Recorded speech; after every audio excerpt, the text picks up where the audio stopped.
Hello, duckies, and welcome to the demo for Foolish Mortals. This is a point-and-click adventure game, old school style, and I absolutely love the styling of it, and I can't wait to see the story of it. So let's hop right in. Now, this is a demo from the Steam Next Fest October. So let's see if there are actually any spookies in it. Spooky, sprinkling of spooky.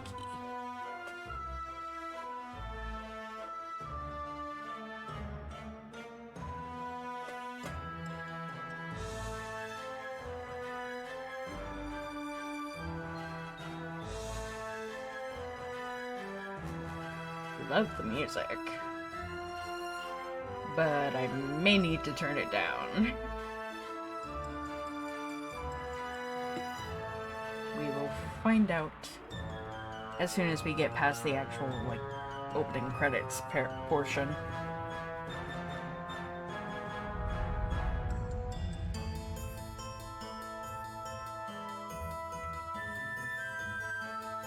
Squeaky chair in the background. Squeaky, squeaky.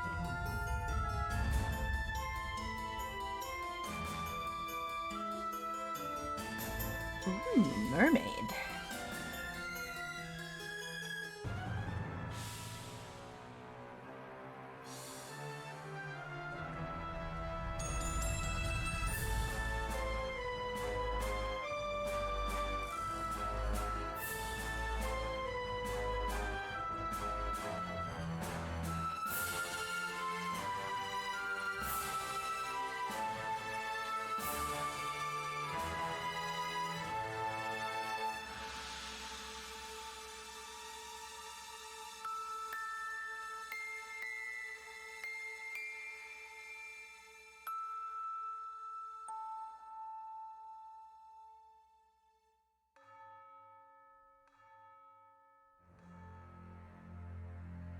They said there was a treasure on the island, its location known only by the dead. I could see it in my dreams. How was I supposed to know that in order to find it, I'd have to die too?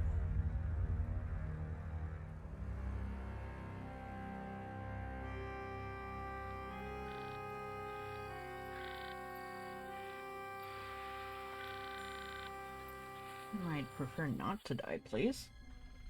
Spirits and specters from regions unknown, guide to me the wanderer who searches alone. Well, welcome back, Murphy McCallan. Have you found all 5 ingredients for the spell? I found 3 so far. Only 2 are left, the chalk and the coffin nails. Hurry. The island will lead you to that which you seek. I have no doubt about that. How will the spell help me find the lost treasure of Belmore Manor? How will the spell help me find the lost treasure of Belmore I Manor? don't need to read them. There are things on this island that have gone unseen. Stories that have been left unheard. At least to mortals. I commune with regions beyond. Let me introduce you to a friend. Out of the shadows, the cursed and the damned, return now my servant to do my command.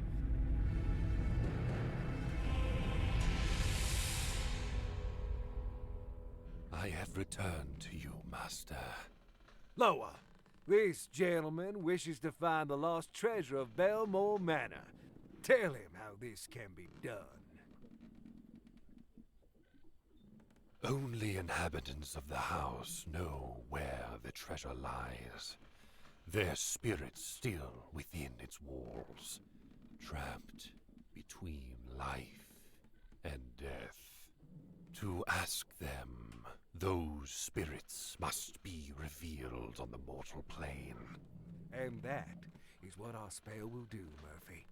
A summoning spell to unveil the ghosts trapped within the house. 5 ingredients place inside, tie closed, and then unseal. Within the focus what may hide, this spell will soon reveal. Once you've collected all 5, we can summon the ghosts of Belmore Manor. Once we've summoned the ghosts, we can ask them exactly where the treasure was hidden. You have served me, Loa. Begone!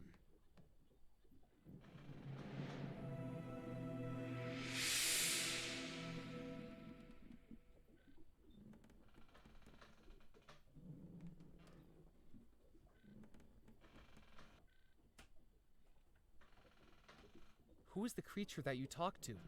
That is my Loa. The Loa are the mysteries, the invisibles, the messengers. Is it a ghost?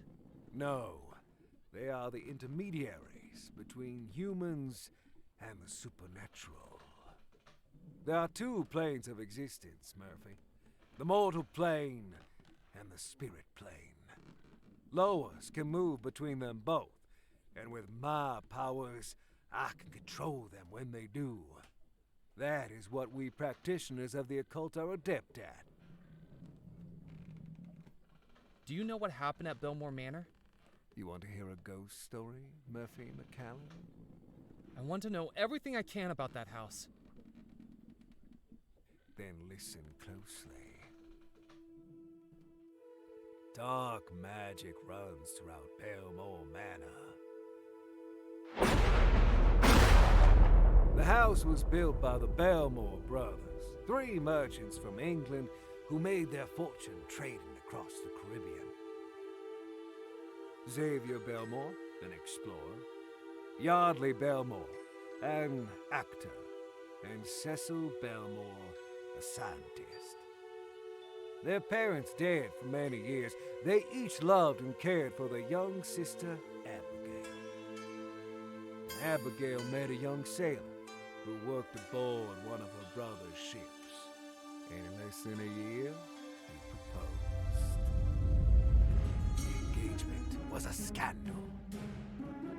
Despite having the pick of any eligible bachelor in high society, her hand in the Belmore fortune was to go to a commoner. Because of their unconditional love for the younger sister, the Belmore brothers sanctioned the marriage. But people began to wonder if Abigail was being offered the marriage, whether by blackmail or black magic. Red wedding was planned by the 3 proud brothers, but in the months leading up to the wedding, each of the brothers, one by one, was lost. And yet the wedding was still to go ahead. And with Abigail set to inherit the Belmore fortune once she came of age, many people began to wonder whether the sailor was not a perpetrator, but a pawn. On the morning of the wedding, the sailor was summoned to her chambers. "I don't love you," Abigail declared. "I never loved you." And to everyone gathered in the house, Abigail declared that that same evening she would marry John Rackett, first officer of the Belmore Trading Company, would be her new groom. Except that on the night of the wedding, everyone in the house suddenly and mysteriously vanished. Perhaps that's revenge of the scorned sailor.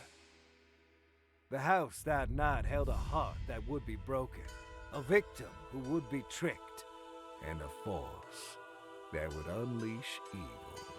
But no one knows exactly who each was.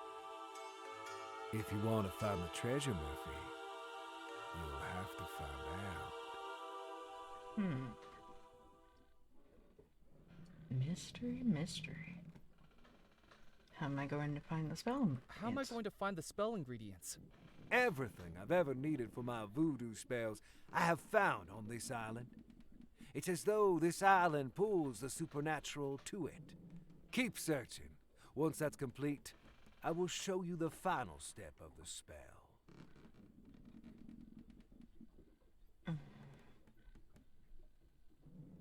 How did you learn voodoo? I've always been adept with the mystic arts. Just as you dream of treasure, Murphy, I dream of power. I came to Devil's Rock many years ago, drawn by its voodoo energy. And no sooner than I arrived, the spirit world began to reveal itself to me, pleading for me to be its master. Why is this island such a focus of voodoo energy? I suspect the answer to that question already lies in what you're seeking. What's this riverboat we're aboard? This is the Spirit Queen. It used to be a pleasure boat, ply the rivers around the island, a den of drinking and gambling. That's how I came to own the boat, a lucky game of chance. But between you and me, Murphy, it's a lot easier to win when you have spirits to control the roll of the dice. It sounds like you cheated. Fate was always going to bring this boat to me. I just hurried it along. I'm going to finish finding the voodoo ingredients. Hurry back.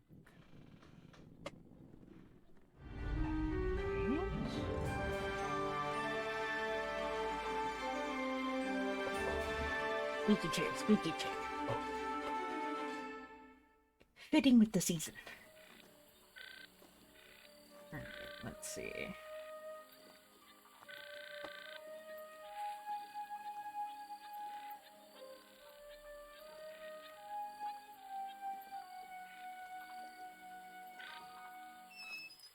Whee! Whack. No. Taxidermied fish. Can I take the taxidermied fish? I took the taxidermied fish from the rotting wooden frame. Okay then.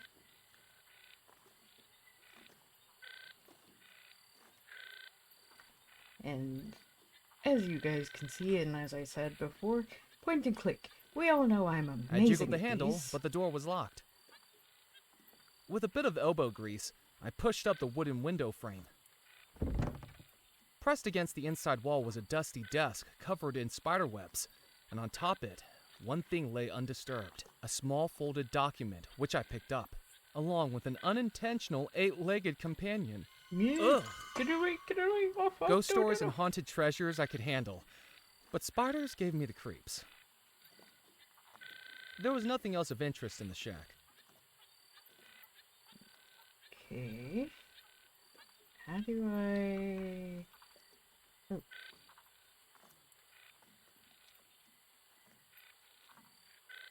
Whee! Okay, that just spins that.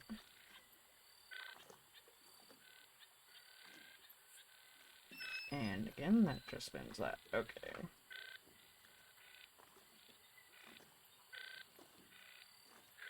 What was the button I just pressed to see all those? Okay, so it's space. I doubted there was anything useful in the bayou. I wasn't going to risk having my arm bitten off by an alligator to confirm those doubts.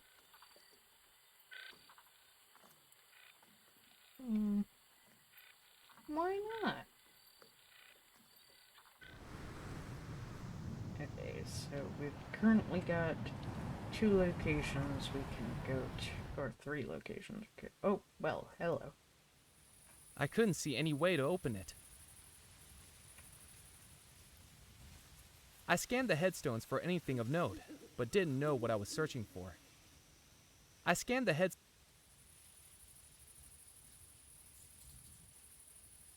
Alright, so currently we don't need to come here.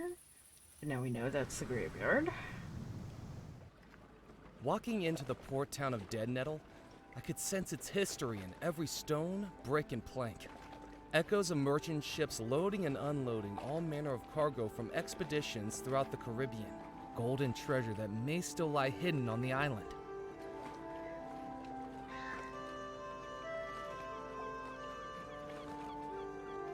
I tried the door. It was locked.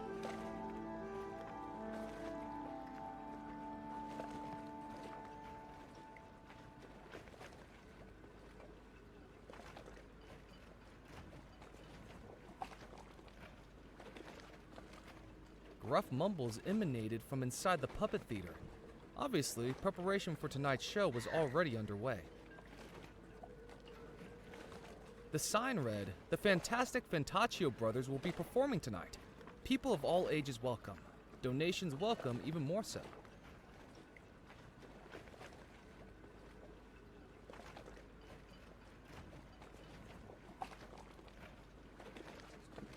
Me.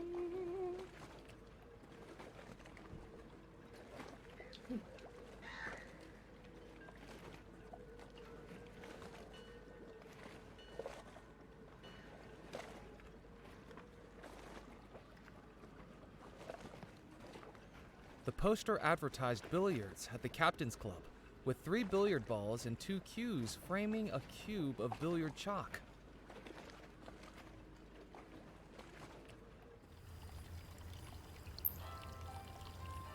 There was nothing in the fountain apart from a rim of moss.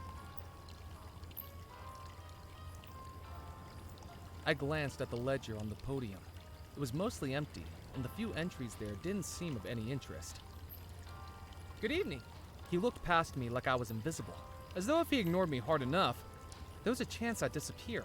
I said good evening? I suppose, if one's standards are low enough. Have you taken a wrong turn, sir? I'm just having a look around. Well, make it a quick one.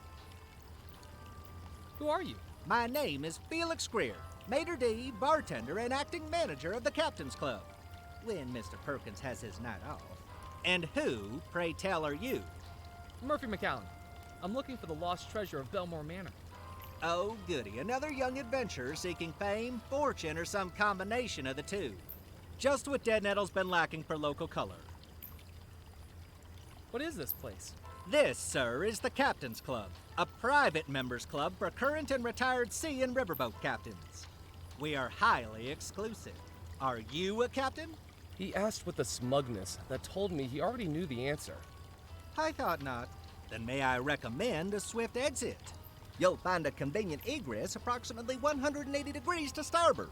If you like, I can give you a good swift kick in the right direction, sir. And don't feel a need to stop walking until your ankles get soggy. What do you serve here? Captains. Right, yes. I mean by the way of food? The Captain's Club serves a dazzling array of sea-source dishes, from our house special jambalaya to my personal favorite, Devil's Rock Pancosa, pan-seared with lobster slaw and citrus crawfish beurre blanc. In all honesty, it's not very popular. Most of the clientele are absolutely sick of seafood by the time they get ashore. Just the sight of it makes them groggy. What about drinks? Listen, if you're from the Prohibition Bureau, we've cleared all that up with Officer Moe. Fines were paid, things changed hands, and now we're clear. I'm not from any Prohibition Bureau. Then forget I said anything. The Captain's Club is strictly teetotal, in line with federal law. Now, if certain members wish to bring in their own medicinals, then we're happy to provide medicinal aids. Ice, tonic, mixers, and the like. But we serve no alcohol on the premises. What can you tell me about Dead Nettle? Do you think you wandered into the local library? Should we gather around for story time? I was just hoping to talk to someone obviously so knowledgeable about the area. Well, yes, unfortunately I'm plagued with an encyclopedic knowledge of the local area. My concierge duties require it. I have a spiel. Welcome, hardy traveler, to our quaint port town of Dead Nettle. Once this town you see around you was a hub of commerce, a beacon for ships bravely navigating between America, Europe, and the Caribbean. With the unfortunate dissolution of the Belmore Trading Company, our town has settled into a quieter life, perfect for the sailor ready to hang up their cap. We hope that you enjoy your time in our homely town and perhaps explore some of the local sites. With the Captain's Club always here as your home port. Why was the Belmore Trading Company dissolved? Well, you're taking me off script, but it really was quite the scandal. The 3 owners of the company vanished, and there was simply nobody left to run the company. Wasn't there anyone who tried? The first officer of the company, Mr. Rackham, looked to step up, but he disappeared too. I do wish the company hadn't collapsed. I bet lots of people share that wish. I might have more customers if it hadn't. What do you know about the lost treasure of Belmore Manor? Do you think you're living in a storybook? Weathered maps, talking parrots, X marks the spot? Grow up, you silly boy. Captaincy is an accomplished skill which doesn't need belittling by childish tales like lost treasure. What do you know about the Belmore wedding? You mean the disappearance of the Belmore wedding? On moonlit nights when the waves crash against the rocks, the captains of this club trade yarns about this very mystery. Did you know Abigail Belmore's fiancé was a sailor who worked on the ships? Some of the old boys here even worked with him. They say he loved her, as true as a captain loves the sea. But she was a temptress, a siren who scuttled that sailor's heart. What did she do? After months of engagement, she broke it off and chose to marry an officer of the company instead, on their very wedding day. Who was the man she chose to marry instead? John Rackham, a landlubber who only used the bounties of the sea to fill his coin purse. But the Belmores harnessed his ambitions for the company, his expertise at imports and exports. Why did she do it? What many people don't know is that mysterious things had been found on one of the company voyages to the Caribbean. Mystical things, some say. What did they find? The crew was sworn to secrecy by the Belmore brothers, and all of the men were loyal enough to keep their word. But the rot in the rope was that sister, Abigail. People say that the discovery took hold of her. With the broken heart of the sailor and the resources of the officer, she was about to unleash something terrible. Perhaps it was a good thing that they all disappeared. Do you think that's true? Of course not. It's all nonsense. But the captains do love to outperform each other with such tales on a dull evening. What makes you think I'm not a captain? Well, for one thing, you lack the grizzle, the crustiness, the essential R of a captain. How do I get those? Years of exposure to salt water and sullen, uncooperative crew members, I should think. Tell me, have you ever captained a three-rigger through a tropical typhoon? Have you ever run the rapids of the Mississippi without hitting a single reef? Wind in your sails, fire in your furnace, waves beneath your keel? Have you? Well, it's more complicated than that. In what way? I get seasick. Is there any way to prove I'm a captain? You might show me your captain's license. As I'm sure you know, the state of Louisiana requires all captains, both sea and riverboat, to carry one. But don't try to foist me off with a fake. Last week, we had someone present a license with a photograph distinctly unlike their contemporary appearance. The photograph was clearly of someone a good deal older than them, with more facial hair and, most importantly, one less eye. You know, I must have left my license in my other pants. Certainly, sir. Hopefully I'll be able to read it, seeing as I was apparently born yesterday. I best be casting off. Don't feel the need to rush back, sir.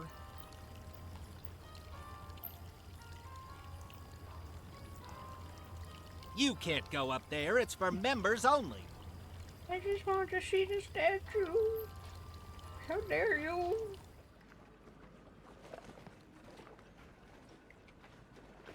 There was no way to get out to the wreck, and from how decayed it looked, no reason to get out to the wreck either.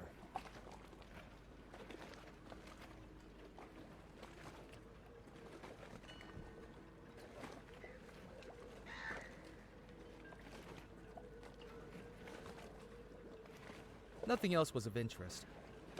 The latest newspaper contained a photograph of the fisherman on the docks, with a headline declaring he'd just broken the island's heaviest catch record. Nothing else was of interest.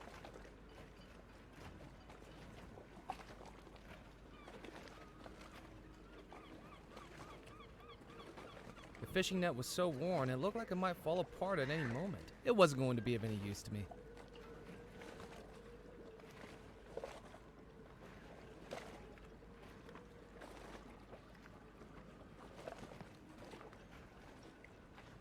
That's for weighing fish. No one's going to beat my record. Are the fish biting? Well, not so well today, to tell the truth. They must have been spooked by something. But you should have seen them yesterday. I was having to fight them off the rod. The name's Ned Kipps, by the way. Just Kipps to my friends. I'm Murphy McCallan. Nice to meet you, Mac. What are you doing on this old rock anyway? I haven't seen you around before. Here on vacation? I guess you could say that. Then you got worse judgment than an arm wrestler squaring up to a cracker. Hope you don't regret it. Me too. What's that book you're reading? The Louisiana Book of Records. There's this fish called a pinkoza that swims around these parts. Delicious barbecue. And you're looking at the fella that's caught the heaviest pinkoza ever weighed at the Dead Nettle docks. Now I'm looking to see if it's a state record, maybe even national, or a world record. That's some achievement. Oh, it was. Got my photograph on the front page of the newspaper and everything. What do you do with the fish you catch? A couple I save for myself, and the rest I sell to the captain's club. They fancy them up with lemon lobster, slawfish something or other. Fools. Everyone knows the best way to cook them is to barbecue them. But then again, I haven't eaten in that place my whole life. Why not? I don't have a captain's license, so they won't let me in. Don't you have a fishing boat? Now, I used to. The Petit Pichet. But they don't count it if it doesn't have a crew. What happened to it? That's it across the harbor with its bow sticking out the water. It was the strangest thing. There I was, fishing just out in the bay, when a sea serpent comes out the water, wraps itself around the boat. Well, I was going to be a goner. Jabbed my fishing pole right in its beady eye, throttled the motor, and managed to make it back to shore just as the hull went under. It's lucky I made it out alive. That's a pretty tall tale. I wouldn't believe it myself if I hadn't seen it with my own eyes. It was clear that Ned had a penchant for fanciful stories. He told them with such vigor, I think he'd convinced himself they were true. How do you catch a pinkoza fish? Oh, it's not for the faint of heart, Murphy. Decades of practice, hours of patience. I tell you this, I doubt you'll ever beat my record. Don't worry, I'm no fisherman. You know, I could write my own book, put my techniques in that, or an autobiography.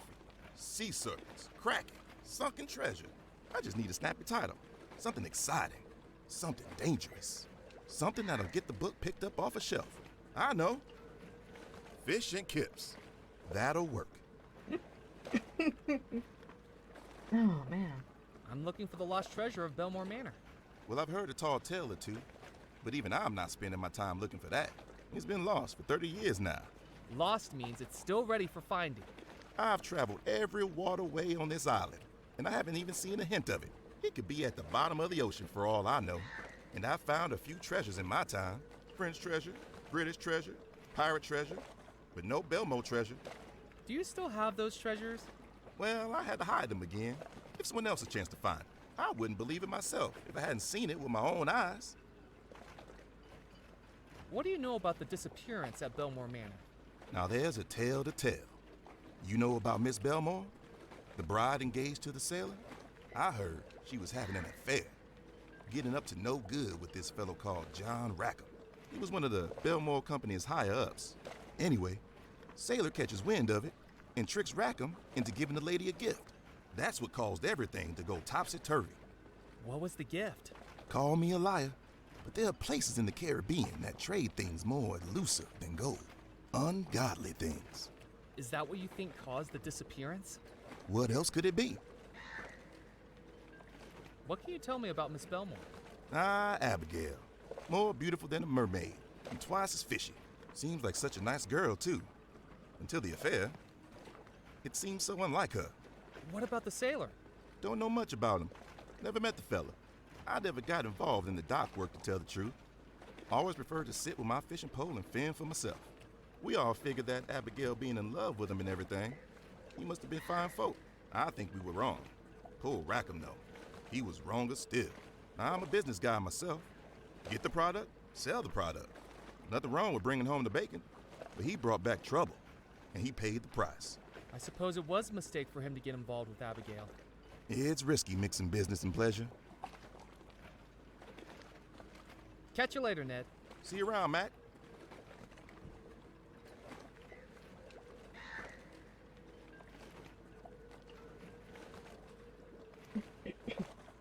Alright. Guess we can't really do much of anything here, so figured out a few little tidbits here and there.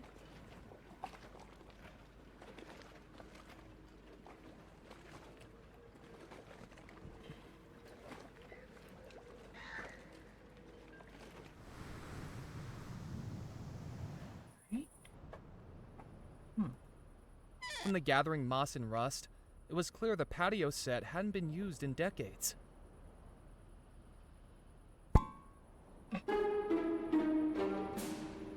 So much for good luck. I picked up the horseshoe that assaulted me. It was heavy, very heavy.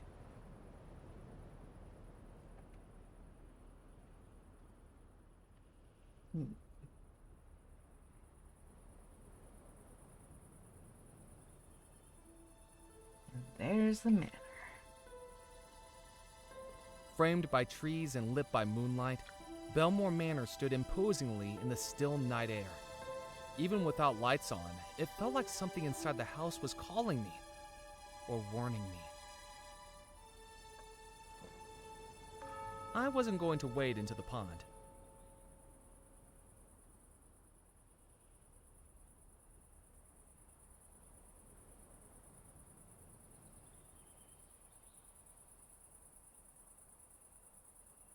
I scanned the house for a way in, perhaps an unlocked door or window, but my search was without luck.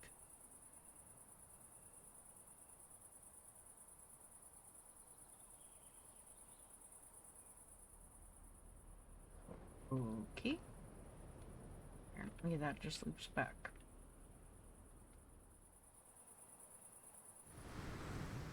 Huh. Oh. Hello. Ah, consarn it! Don't sneak up on people like that. You frighten the dying daylights out of me. He looked at me like he'd seen a ghost. Sorry, you seem a little jumpy? I thought you were those pesky kids again.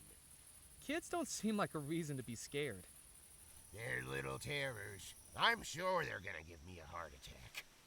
Last week they showed up with a doctor's note they forged, saying a man I'd buried that day was just a very deep sleeper.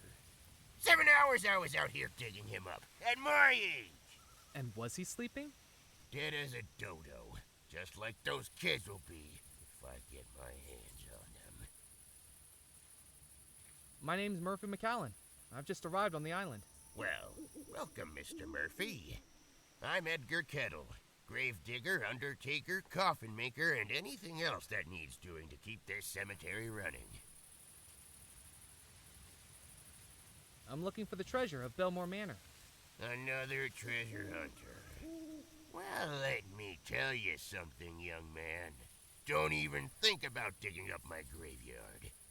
There's no treasure buried here, and I'm already busy enough filling in the holes that are meant to be here. Have you ever accidentally buried someone who is still alive? Not that I know of. When you think about it, how would I know? Shouts for help? Desperate shaking of the coffin? Look, I haven't sealed anyone up who was chatting away with me, let's put it that way. I usually check for signs of life, but everyone takes shortcuts sometimes, don't they? I deserve some rest in peace, too. Has the cemetery been here long? This cemetery is the whole reason Devil's Rock is populated. Back when the mainland was first settled, they used to ship off the bodies of undesirables to be buried here. The criminals and paupers. St. Juniper's church up on the hill was one of the first structures here, along with the fort. So that's what this place became. A cemetery island. A place where only Beelzebub himself would take the bodies that were interred into its caves and tunnels. The Devil's Rock. Creepy. So there are caves and tunnels on the island? Oh yes, all over it. Some natural, some man-made. No one knows where they really are, though. I'm quite surprised I've yet to dig myself down into one. They say there's one that runs from the church to the crypt just down the path.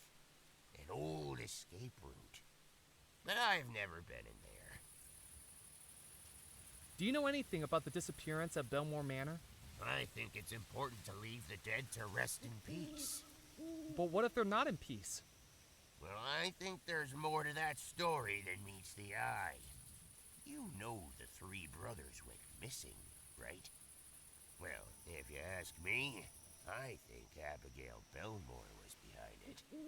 She was engaged to a sailor, but nobody like her would go for a commoner. She might have loved him. She could have loved somebody with a big bank account, too. I think she must have been using him, pretending to love him so he'd do her dirty work for her, bumping off her brothers. Then afterwards, she drops him and goes to marry the officer of the company.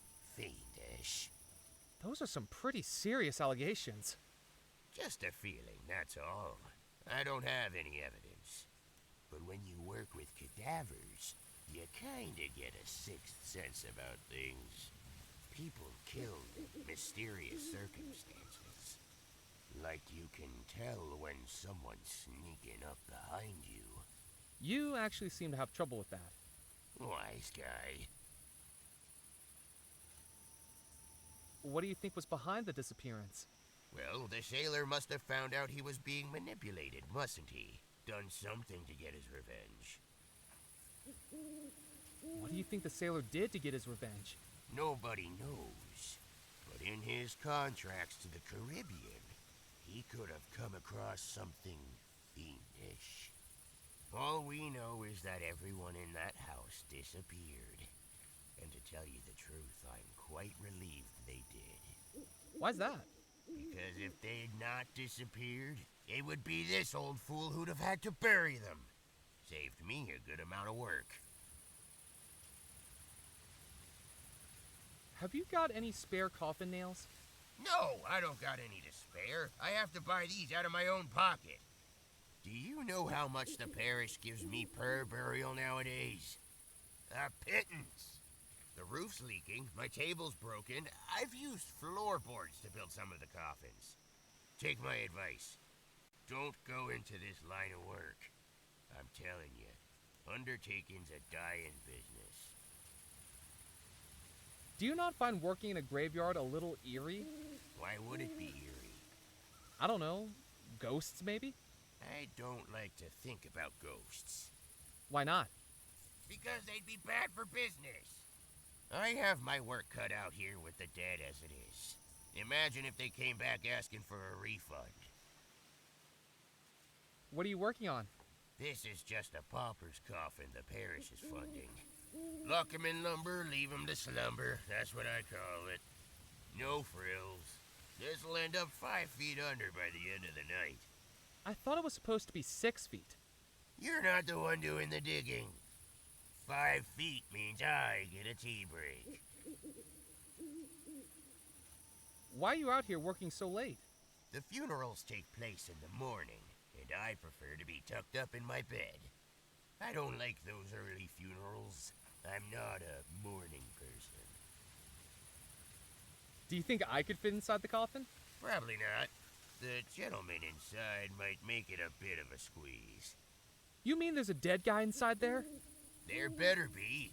I can't afford to be burying empty coffins. Creepy. Story of my life. Did the coffin just move? Don't even joke about that. I best be running along. Don't drop dead. I don't want anything else adding to my to-do list. The tin was empty.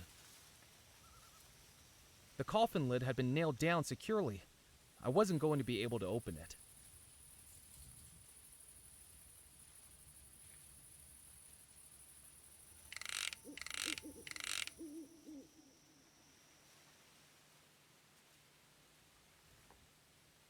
I scanned the headstones for anything of note, but didn't know what I was searching for. I didn't need to do anything with the stove, and would have probably burnt my hands if I tried. The coffin lid had been nailed down secure. The coffin lid had been. With the jack removed, the table rocked freely.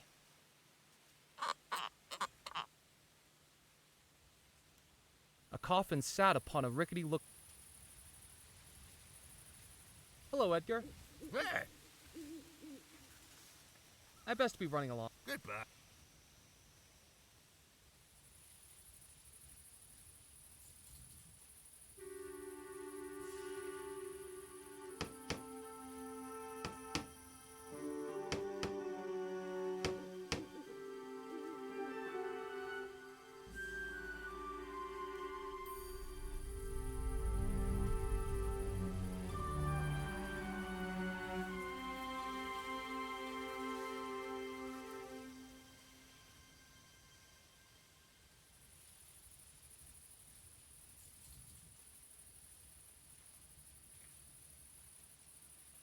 I couldn't see any way to open it.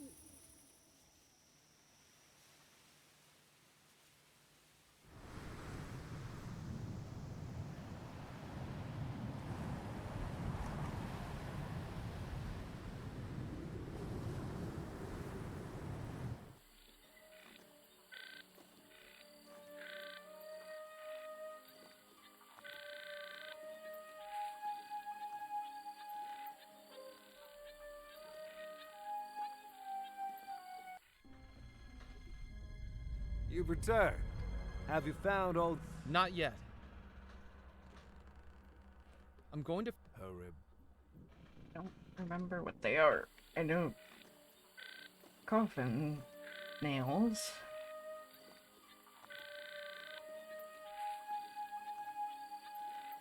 I doubted there was... I wasn't going to...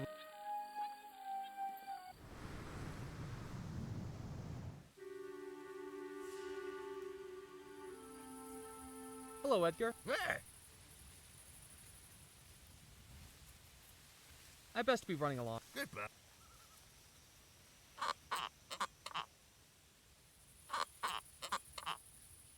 The coffin lid had been...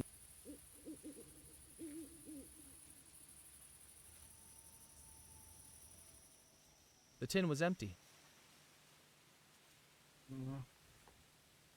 Maybe I have to wait until the morning?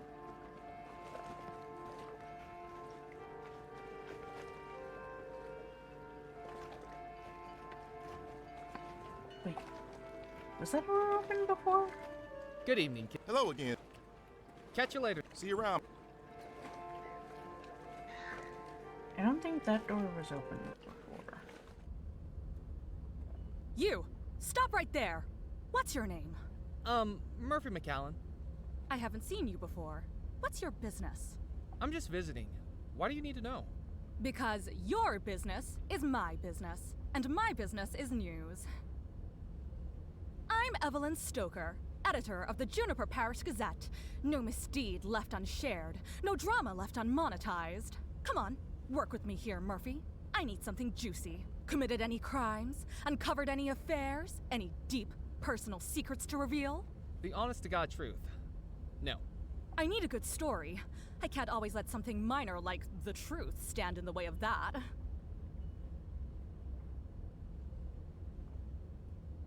Don't even think about touching that machine.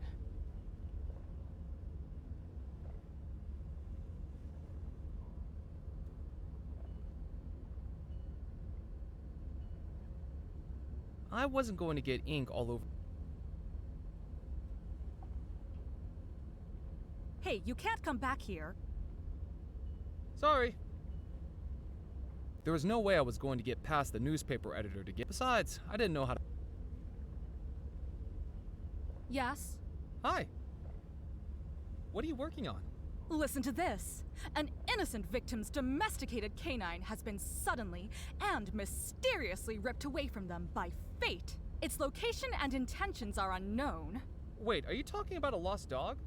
Technically, it's not lost anymore. It was found shortly before I got to the house. But still, the story must be written. I have a headline suggestion. Lost dog, not lost. I have a personal suggestion. Butt out. Don't you have more interesting stories to write about? The crackpots this island calls a population wouldn't know something interesting if they paid for it. Which they hardly do. Believe me, I've tried to get juicier stories. Scouring the island, doorstop interviews, hiding beneath windows. You eavesdrop on people through their windows? It's called investigative reporting. I'm doing some research on the treasure of Belmore Manor. Leave it. That's my advice. There's no story in it. No story? Not that anyone would believe. And I've got advertisers breathing down my neck. What's your theory on Belmore Manor? This might sound far-fetched, but I think it was hypnotism. All the puzzle pieces make sense. Who was hypnotized? Abigail, by that strange sailor she was going to marry. This newspaper had been publishing a bunch of stories about spooky goings-on across the island. We even had tip-offs of black magic inside Belmore Manor. Can you believe it? Who was doing black magic? Well, we weren't told for sure, but it makes sense, doesn't it? The sailor! Why else would someone as powerful as Abigail want to marry a lowly manual worker like him? Come the night of the wedding, and she wised up. Married John Rackham, the company's first officer. Much more on her social standing, and a responsible choice for the company. What do you think caused everyone to disappear? The last revenge of the sailor's sorcery. But imagine me writing that into a piece of serious journalism. I'd be laughed out of the industry. What's in those filing cabinets? Past issues of the newspaper, starting right back in 1864. Of course, things were a lot more interesting when Deadnuttle was thriving as a port town. Comings and goings of people, ships, and cargo, lots to report on back then. More than the dregs I have to dress up now. Can I take a look in the filing cabinets? Sorry, McAllen. Employees only. And we're a one-woman operation here these days. The paper doesn't bring in enough money to take people on. Why did the ship stop coming to Deadnuttle? The Belmore Trading Company was the heartbeat of this island. After the disappearance, there was no one left to run the company, and it all got sold off. When that folded, so did pretty much everything else. Do you have any back issues featuring the Belmore Manor wedding? We don't, I'm afraid. Most of the paper's directors were at the wedding and disappeared along with everyone else. The newspaper had to shut up shop for weeks while it was restaffed. This was back when the Gazette wasn't run by just one person. Would you take my photograph? Do you know how much the chemicals cost to develop those photographs? I'm on a limited budget here, McAllen. Unless you've done something notable, you're not getting into print. What constitutes something notable for the newspaper? Frankly, our standards are pretty low these days. Yesterday, I photographed Ned Kipps, the fisherman that hangs around the pier, for catching a fish. Is that a surprising turn of events for a fisherman? It broke the island weight record. The pencoza's a fish that's been caught round the island since it was settled. The locals say it tastes good. I'd rather chew on raw cotton. I think I better be going. Keep your eyes out for a story, McAllen. There are secrets on the island, and it's my job to sell advertisements next to them. Well, I mean, that's one way of putting it, I suppose.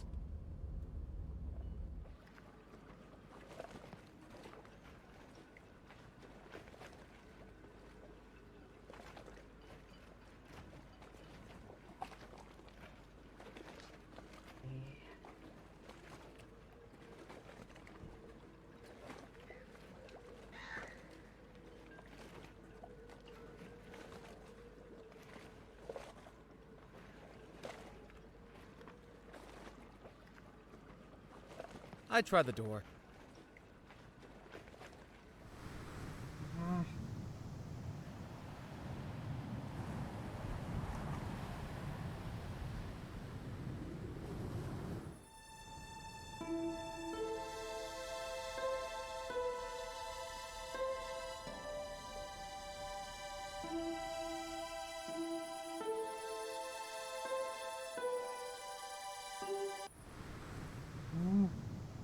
There's bound to be something. Something I can do.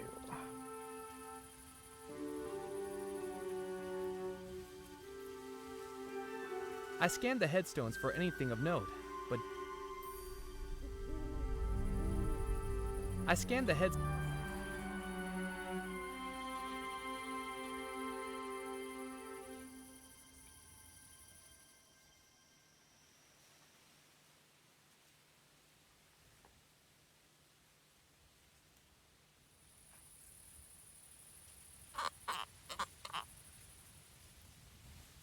Hello, Edgar. I best... Goodbye. The coffin lid... Gotta be something I'm missing.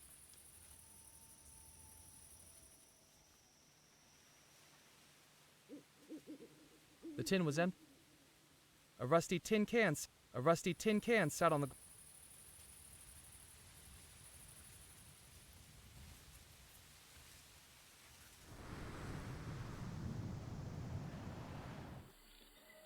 I doubted that I wasn't going to risk Oh gosh. And it crashed. One moment, guys.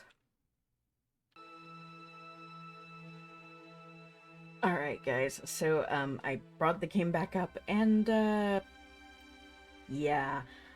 There's no save. So, I think I'm gonna leave this demo here. Honestly, I did enjoy it. I love the retro feel, and I'm really curious about the story now that I've actually gotten a feel for it. I'd love to know more, and it doesn't really have a release date set yet, so I will leave the link to wishlist it down in the description below. Thank you all for watching. Please like, comment, share, and subscribe. Don't forget to ring the bell icon to keep up to date on all the videos. And remember to free the Pharaoh Wildflower in you.